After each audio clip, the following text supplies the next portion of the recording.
Olá pessoas! No finalzinho do vídeo da semana passada, depois de mostrar o ensaio, eu acabei fazendo aquela enquete com a capa original da revista e a que eu tinha refeito para vocês dizerem qual é que tinha ficado melhor. Eu acabei levando a enquete também para o Instagram e os votos foram unânimes, todo mundo achou que ficou muito melhor a capa com alguma foto que realmente tinha feito parte do ensaio do próprio Caio, né?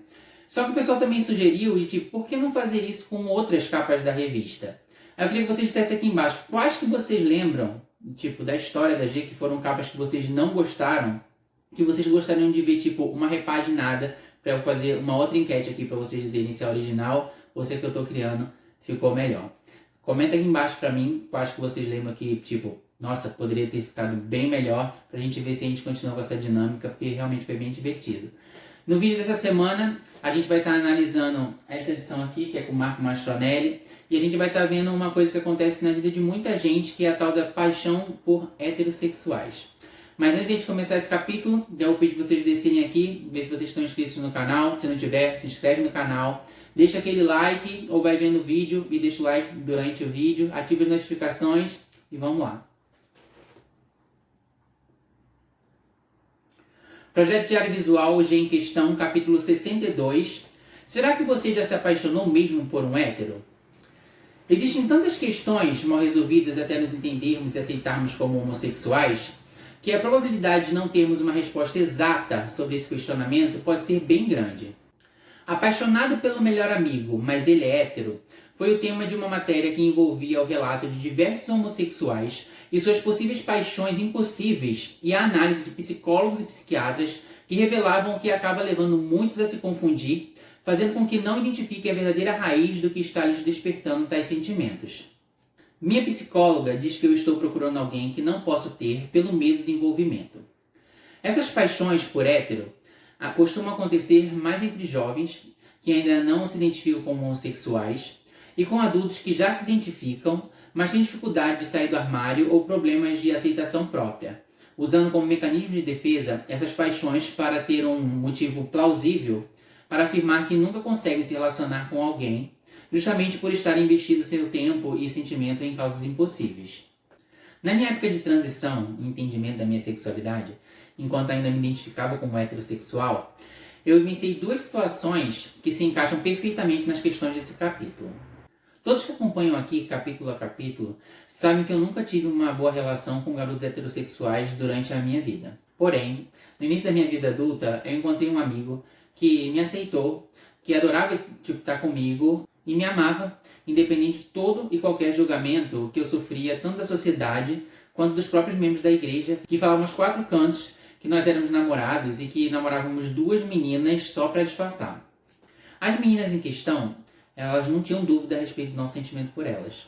Mas, por a gente ser tão jovem, as pressões sociais acabavam as levando a questionar mesmo se não haveria algo rolando entre a gente. Em certo momento, eu comecei a questionar os meus sentimentos por ele, porque afinal, jamais em minha vida eu tive um amigo homem que se importasse comigo sem que ele questionasse a minha sexualidade. Ele se tornou quase um irmão. Meus pais adoravam ele, devido às circunstâncias pessoais dele na época. Ele chegou até a morar lá em casa há um tempo. E na minha cabeça, tão confusa sobre mim mesmo, foi quase impossível não questionar. Será que o que as pessoas andam falando é realmente verdade? Será que eu estou me apaixonando por ele? Hoje, com a maturidade que eu tenho, com a cabeça menos turva a respeito não só dessa situação, mas do espectro da vida como um todo, eu tenho ciência que não estava apaixonado realmente por ele. Mas o fato de ser tratado como um ser humano, como outro qualquer, por um tipo de pessoa que sempre fez eu me sentir mal em minha própria pele, fez com que a minha estima por ele se elevasse a níveis nunca vistos antes. O que existiu foi a linha tênue. Que inferno! Vamos... Ai. O que existiu foi a linha tênue. Por que não tá saindo linha? Foi a linha, dicção, a linha. O que existiu? Calma, eu tenho que parar de rir.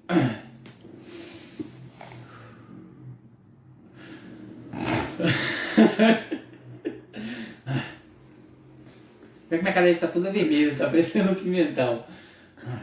O que existiu foi a linha tênue entre entender que eu estava sendo amado e respeitado por outro ser humano que me entendia e me aceitava independente das circunstâncias e a diferença enorme entre isso e o amor romântico. Outro caso, ainda em tempos de igreja, foi o movimento inverso.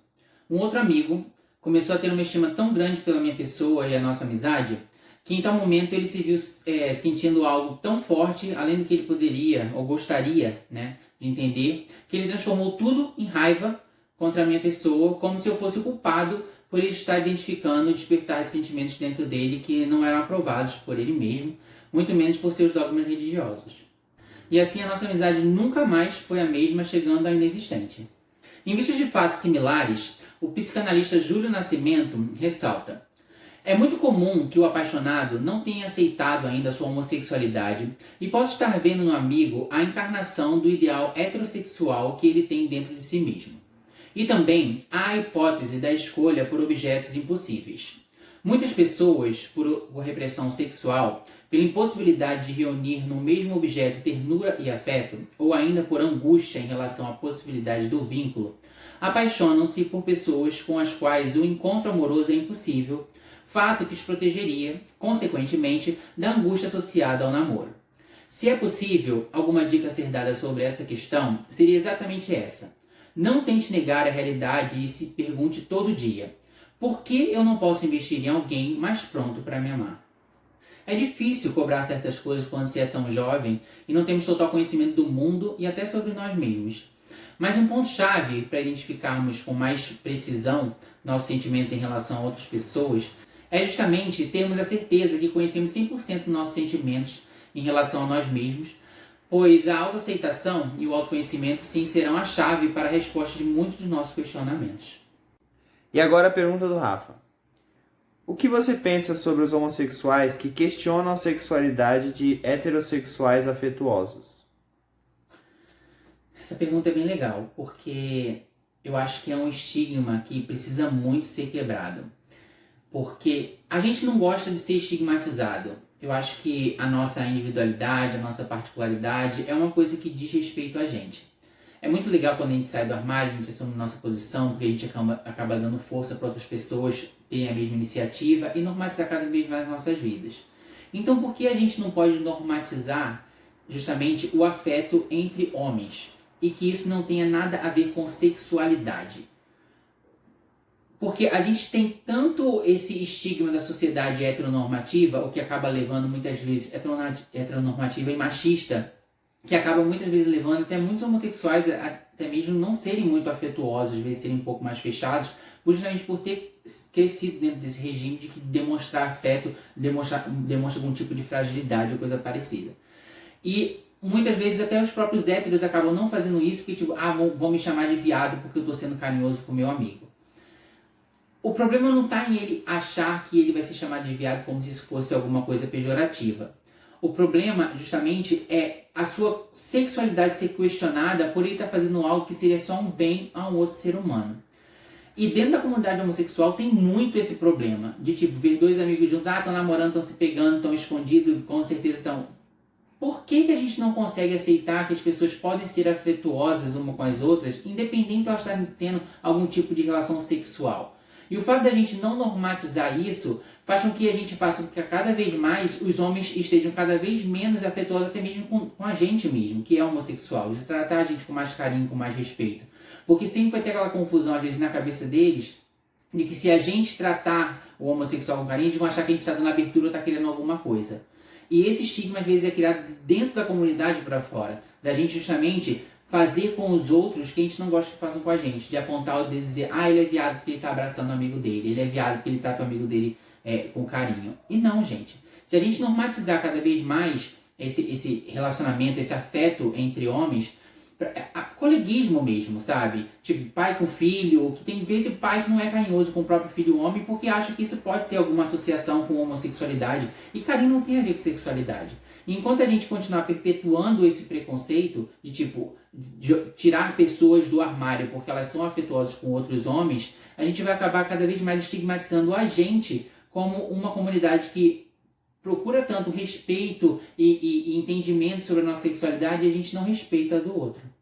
Em Homossexual Nenhum é uma Ilha, Trevisan falava do desgaste da militância e da falta de representantes para engrossar a causa com ações efetivas para ajudar a comunidade. Mas uma questão que ele levantava era a reclamação da falta de ajuda, atrelada à passividade de muitos se vitimizarem e não fazerem nada para mudar essa situação. É muito cômodo colocar exclusivamente sobre os outros a responsabilidade de nossas dificuldades. Aquele que se sente coitadinho não é responsável por nada, apenas sofre. Ou seja, vive no eterno descompromisso adolescente. Culpado é minha família, religião, escola, trabalho, e não há nada a fazer. A vítima lava as mãos diante de si mesmo e submete-se ao confortável papel de sofredor. Em relação a isso, a gente pode dizer que muito foi mudado ao longo de 2 décadas. Afinal, com o avanço da tecnologia e acesso a diversas plataformas que falam abertamente sobre as questões que envolvem o universo LGBT, muitos podem encontrar formas de se comunicar e ajuda entre iguais.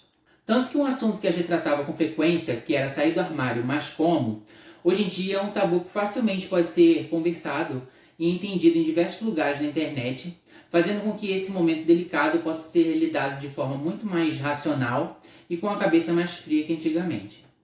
Tanto que aqui no canal já tiveram diversos vídeos que a gente já tratou aqui a respeito, né, dessa problemática, né, de sair do armário e como lidar com isso, tanto com a própria família como a própria aceitação.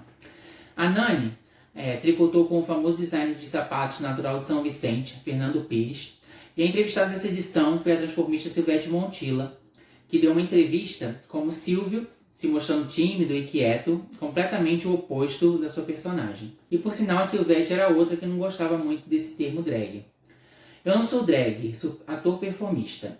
Eu faço animação, humor, apresentação cômica. Os atores performistas fazem de tudo, são artistas completos, as drags não.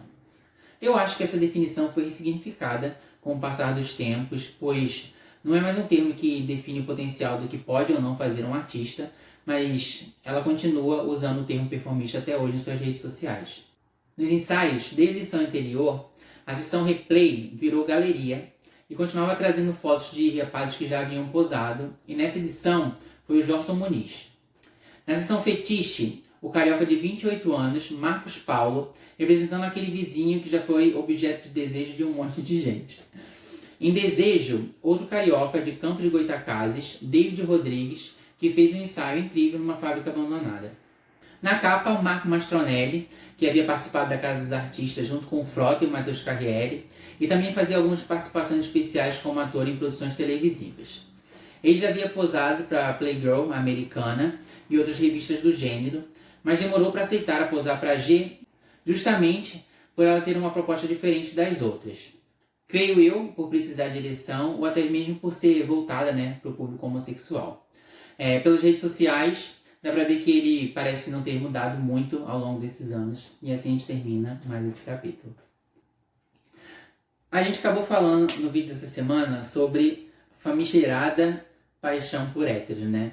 Vocês já se apaixonaram, tipo, por um melhor amigo, por uma melhor amiga? E como isso se deu? Vocês conseguem identificar que foi realmente uma paixão ou foi aquela confusão, tipo, de você estar entendendo a sua própria sexualidade e saber administrar alguém te tratando bem quando isso nunca tinha acontecido antes na sua vida? Diz aqui pra mim, pra gente ver se essas experiências foram iguais pra vocês, como foi pra mim, ou se vocês realmente tiveram aquela paixão platônica que pode ter até se transformado em alguma coisa. Antes de ir embora, só queria que vocês dessem um pulo aqui embaixo, se inscrevessem no canal, se já não tiver inscrito, né? Tipo, deixasse aquele like, ativasse as notificações, meu Instagram tá aqui embaixo se vocês quiserem interagir por lá. Comenta bastante, compartilha o vídeo com quem vocês acham que pode achar o conteúdo interessante. Obrigado demais por ter vocês aqui comigo mais essa semana e até já já.